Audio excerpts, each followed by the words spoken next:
Ladies and gentlemen, it's been a month since the Israel-Hamas ceasefire was agreed upon. But since then, a lot has happened, both in the region as well as in global geopolitics. Israeli Prime Minister Benjamin Netanyahu's warning to Hamas that the gates of hell will be opened if all Israeli hostages are not released has now echoed in America. As President Donald Trump embarked on his second term, he too warned that hell will break loose.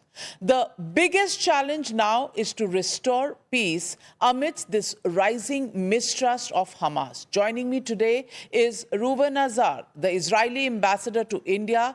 He's seen war from the front lines as part of the IDF and in the diplomatic corridors. Ambassador Azar has served in the past as a foreign policy advisor to Israeli Prime Minister Netanyahu and now is serving as the ambassador to India since August 2024. His vision for Indo-Israel partnership will be critical in charting the way forward in a world torn by war. Welcome to Times Now, Ambassador Azar. And I want to ask you, mistrust is how many in the world see the current situation between Hamas, Israel, and especially Netanyahu's statement over the weekend, which said there would be hell to pay for. I want to ask you, is everything going as smooth as expected in the ceasefire? Well, good evening, Navika, and thank you very much for this interview. It's an understatement because Hamas actually wants to destroy the state of Israel, and that's why they attacked us on the 7th of October.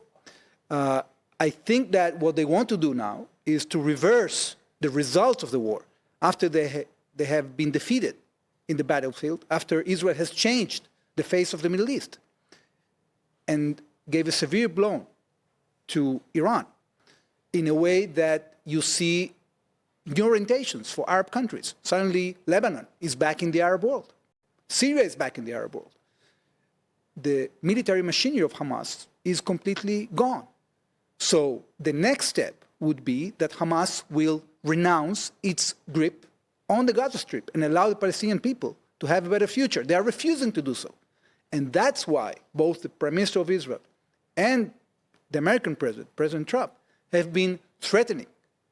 We need a path that will bring us peace. And that means that all the hostages have to come back.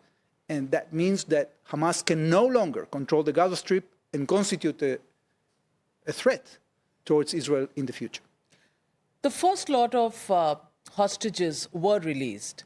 There have to be 3 phases of the release. Are you saying that the whole process is on track, or are you seeing a little bit of cloud on the other side? Well, the first phase is being implemented, but only after threats coming from Israel and the United States. All in all, right now, at this point, we have released a majority of the hostages. We started this war, unfortunately, with 250 hostages. We are left with 76. We estimate, unfortunately, that about half of them are dead. But we are stubborn to get everyone, those that are alive and those that are dead. For that, we need this path to continue. But it cannot continue if Hamas demands to stay in control of the Gaza Strip. Ambassador, there's been plenty of tension ever since this deal was agreed on.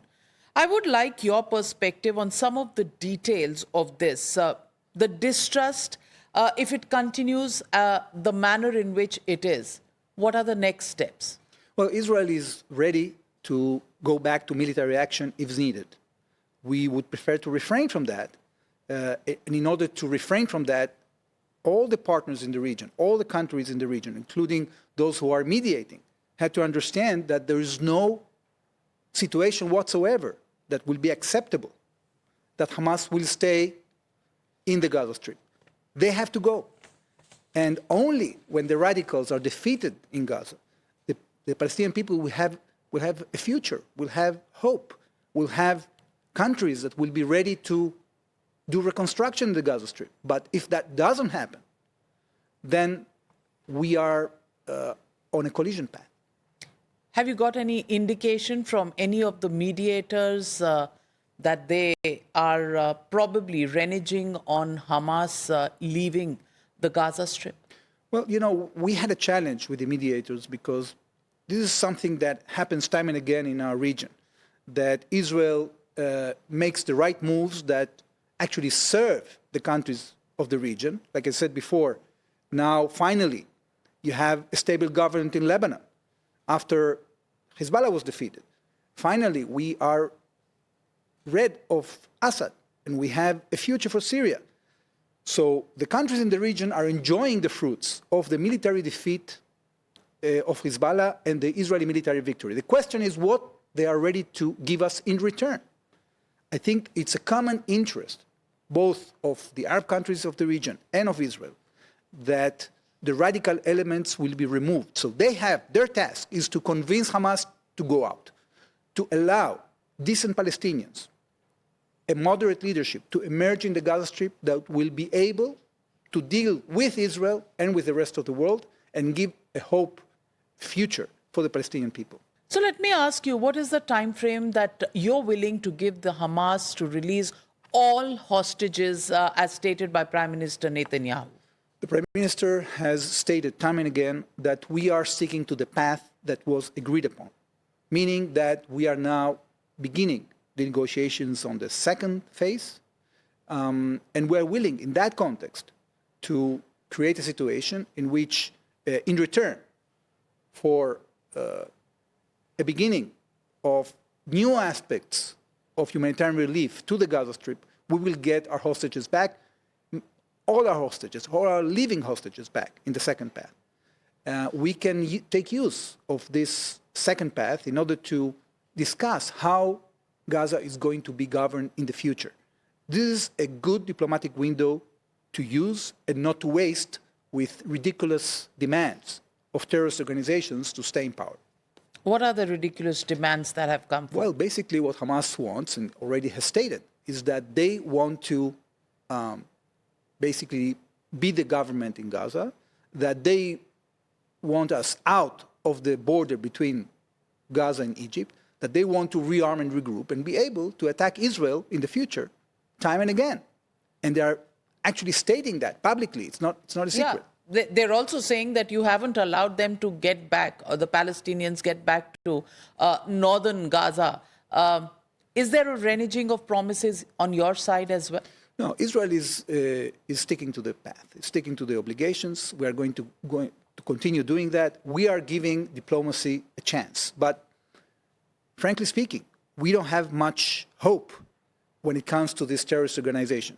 We have to be very, very realistic about it.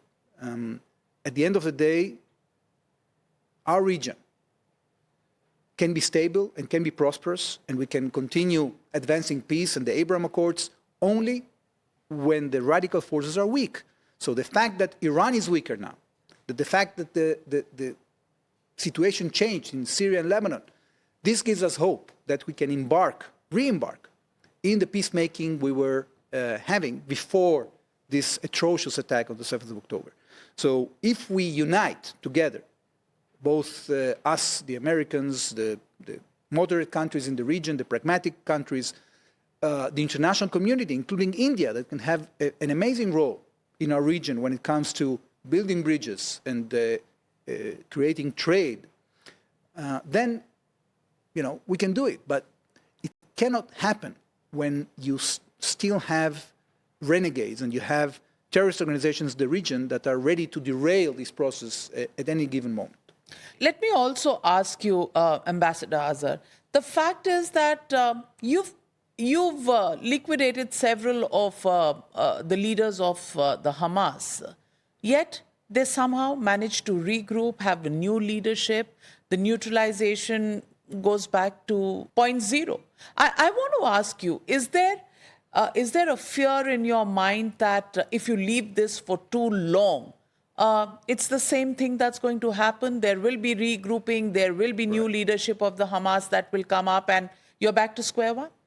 Well, we are not back to point zero because we are preventing Hamas from rearming and regrouping.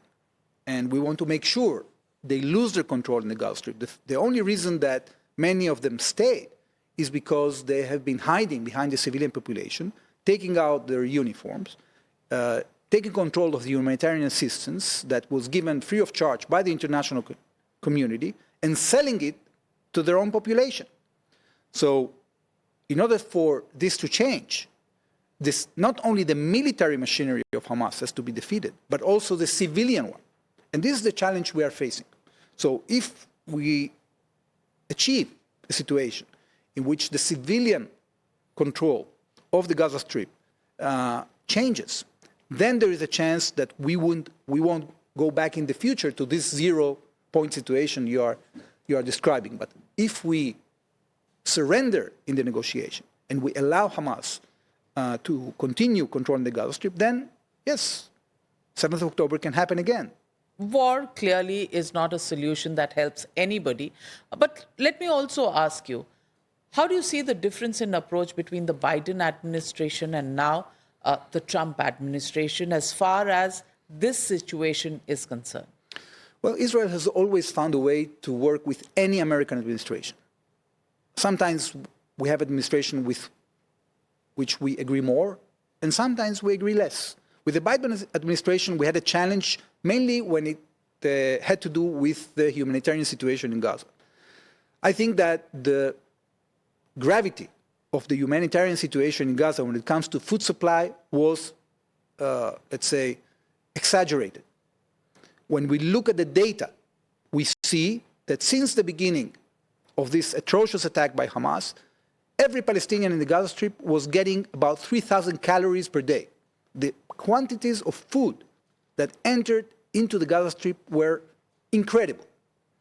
And the fact that some of the military actions that Israel wanted to do were delayed as a result of these consultations we had with the Biden administration, it took us time, sometimes months, to convince the administration that some of the actions are essential, like, for example, the Rafah operation, if you remember. Yes. We wanted to do it in January. We had to postpone it almost until May.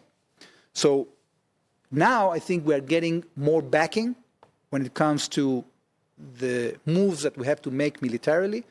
There was a release of some of the weapons that were withheld by the previous American administration. We have received them now.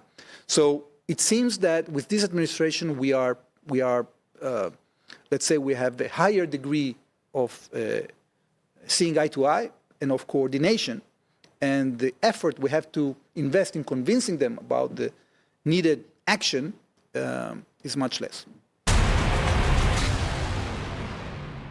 Let me ask you, around the world, there are worries in terms of the casualty numbers, on the Gaza Strip versus on Israel. Even one life lost is one life too many. But the data, the statistics, though human life can never be condensed into just plain statistics because these are human beings, these are families that we are talking about, but about 12,000 odd casualties on the Israeli side, and on the other side, the numbers are put close to 1,200 casualties on your side and about some 40,000 on the other side. How do you convince the world that, it's an equal war?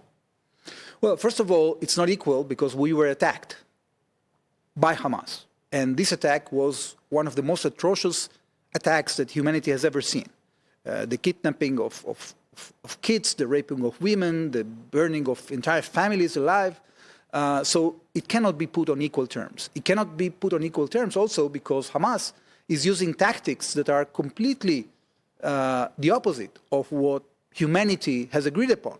They are hiding inside hospitals, putting their intelligence branches inside international institutions, hiding in schools, using human shields, as I told you before, sequestrating the food that the people should get free of charge. So all this has created a situation in which the level is not equal. In spite of that, Israel has been acting according to international law. And when you compare any urban warfare, like, for example, in Mosul, okay, the ratio of civilians to terrorists was there 1 to 8. In this case, in the Gaza Strip, is about 1 to 1.5 or 1 to 2. It means that Israel took incredible measures in order to try to avoid civilian casualties. We even have developed tactics that are being taught in every Western army college because we have invented them. We invented tactics like knock on roof and other tactics that are efficient in putting civilians out of harm's way. We have created special zones for people to find a safe haven, and even those places were invaded by Hamas. They take their uniform out and they blend into these places, trying to create immunity for themselves. But of course that we cannot surrender to terrorism. So as long as we continue acting according to international law and attacking only military targets, you might have casualties as what you saw. It's very regrettable, it's very tragic. But at the end of the day, this is what happens when such a cynical terrorist organization hides behind civilians. Iran has been creating, a narrative that, and the narrative is that somehow or the other, Israel is weakening the terror axis, and they are the victims here. They've also said that you're probably getting ready for another military attack. Creating that narrative. Do you think this is also a narrative war that you're facing and that needs to be addressed? Well, when it comes to Iran, I think there is not much convincing to do because everybody in the international community understands that you are facing here a radical Islamic regime that is trying to export their revolution through terrorist means, that they have been sending weapons to their proxies. They even have stated multiple times that they want to destroy the state of Israel. This is completely unacceptable under international law. One UN member cannot threaten the annihilation of another UN member. And even they've been doing so by putting a clock in Tehran, counting the time until Israel will be annihilated. It's ridiculous. So everybody understands that Iran is an aggressor. Fortunately, we've been able to expose them because in the beginning they were even denying that they are giving this kind of proliferating these weapons of mass destruction to all these terrorist organizations. They have been exposed. Do you think the Trump administration, President Trump himself, will be able to work out such an agreement with Iran in the near future? I don't know. I think it depends on the degree of resolution that we show. And if we are able, together, not just the United States and Israel, but also other countries in the region and countries in the international community, if we are able to create consensus around, let's say, a vision for our region, a vision that leans on a security foundation, security cooperation that is actually spreading very fast between us and our Arab neighbors, a political foundation with agreements and ceasefires that will hold, with governments that act responsibly. And on top of those, we can create also economic cooperation. So if we do it in a credible way, I think that Iran will see that the path is a path that they don't have to counter, but they have to join. And we hope that they join. Let me also ask you on what are Israel's expectations from India? Our prime ministers, Prime Minister Modi and Prime Minister Netanyahu, share a great chemistry, a great relationship.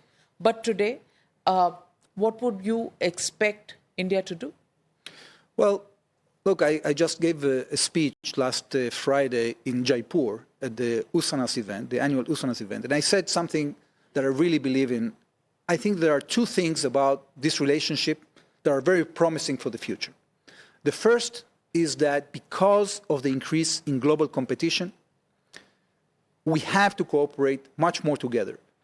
We can give India the edge it needs to compete technologically in the international arena, and India can give us the supply chains that we need in order to find solutions for our economy. And this is becoming evident in the last year, in which we had a continuation, a smooth continuation of our trade relations. The other thing that we have in common, and we will continue to do even more so in the future, is this common fight against radicalism and terrorism. So this requires a lot of effort, and we are key partners in dealing with those challenges. Now, in addition, of course, of that, we have many other things that we do together because we are very close nations when it comes to people. We just had last week a delegation of 100 businessmen that came from Israel. That's right. Israelis now are very energized. You know, unfortunately, this war demanded from us incredible things. People had to go to the army, they had to maintain their businesses, support their families, continue their studies. Israelis have given a lot to themselves, to the country, and they are ready to engage in reconstruction. Our economy is doing very well, and the fact that even before this war ended, you have 100 businessmen coming to this country, doing hundreds of meetings with the Indian counterparts.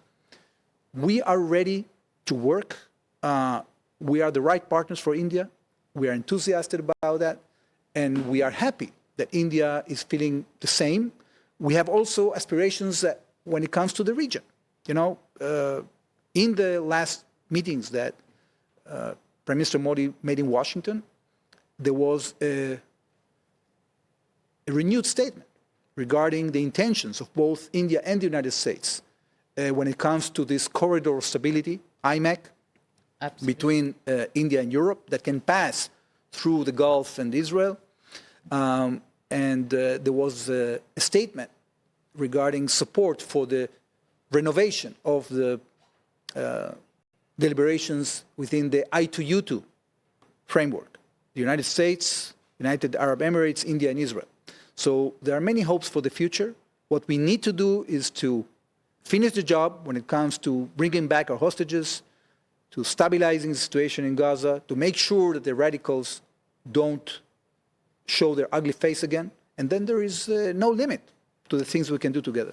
Absolutely, a partnership in work. But Ambassador Azar, I come back to the question of the ceasefire. Mm-hmm. And you said you're ready for military action.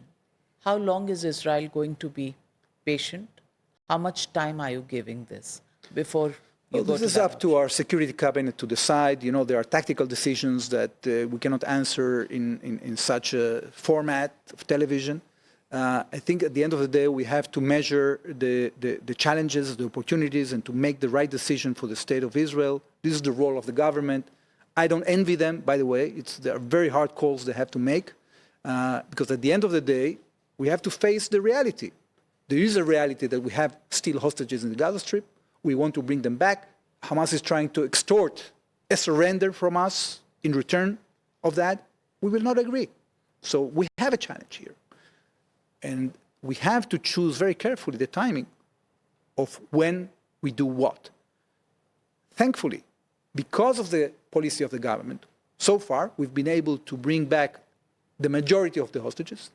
We've been able to destroy the military machinery of Hamas. So I have hope that we will be able to achieve these two goals in the future as well, but it won't be easy. Well, as they say, we keep our fingers crossed. Human life above everything else, and of course, a nation's self-pride, extremely important. As we pray for peace in the region, I thank you, Ambassador Azar, for joining me today. And we do hope that peace will prevail, and we do hope all your expectations will be met and terror doesn't get the better of humanity. Amen. Thank you very much, Navika. Thank you for this. Thank you.